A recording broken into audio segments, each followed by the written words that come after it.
Aujourd'hui, j'aimerais vous témoigner les merveilles que Dieu a fait dans ma vie. Mais avant toute chose, j'aimerais lire la parole de Dieu en Proverbes chapitre 24, verset 11. Délivre ceux qu'on traîne à la mort, ceux qu'on va égorger, sauve-les. Amen. Il y a quelques temps, j'ai quitté le travail pour retourner à la maison. J'avais beaucoup de projets ce soir-là. Je me disais, une fois à la maison, je vais cuisiner des poissons parce que j'aime bien les poissons. J'avais tellement de choses qui n'arrêtaient pas de tourner dans ma tête. Je vais me faire ceci, je vais essayer de me reposer parce que j'étais un peu fatigué aussi.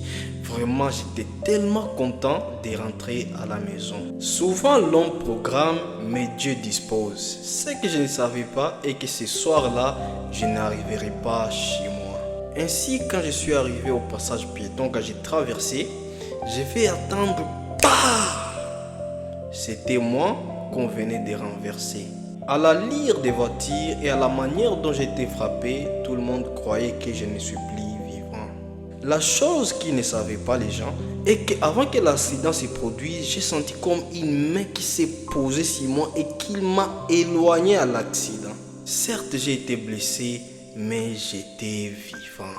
C'est pourquoi j'ai commencé avec les proverbes, parce que Dieu a délivré ma vie qu'on traînait à la mort. Quand les gens ont descendu leur voiture, ils m'ont retrouvé vivant, ils n'y croyaient même pas.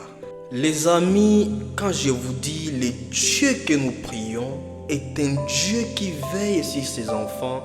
Ce ne sont pas seulement des paroles en l'air, mais c'est un Dieu capable de faire de grandes choses. C'est un Dieu capable d'éloigner l'esprit des morts dans ta vie. C'est un Dieu capable d'éloigner tout ce qui est en train de peser dans ta vie, afin que toi, tu ne puisses pas accéder à ton avenir.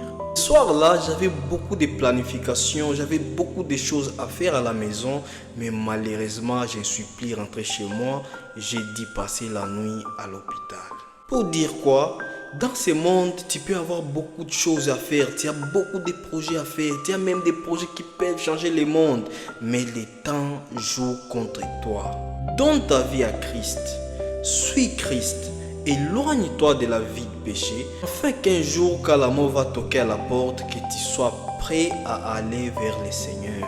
Que Dieu vous bénisse abondamment. Que Dieu éloigne aussi dans vos vies l'esprit des morts. Que Dieu éloigne aussi dans vos vies les esprits des accidents. Que Dieu éloigne dans vos vies aussi les esprits qu'on a jetés, afin qu'on puisse vous perturber dans votre destinée, afin que ça puisse amener des blocages dans votre destinée. Que Dieu vous en délivre dans le nom puissant de Jésus. Je le déclare.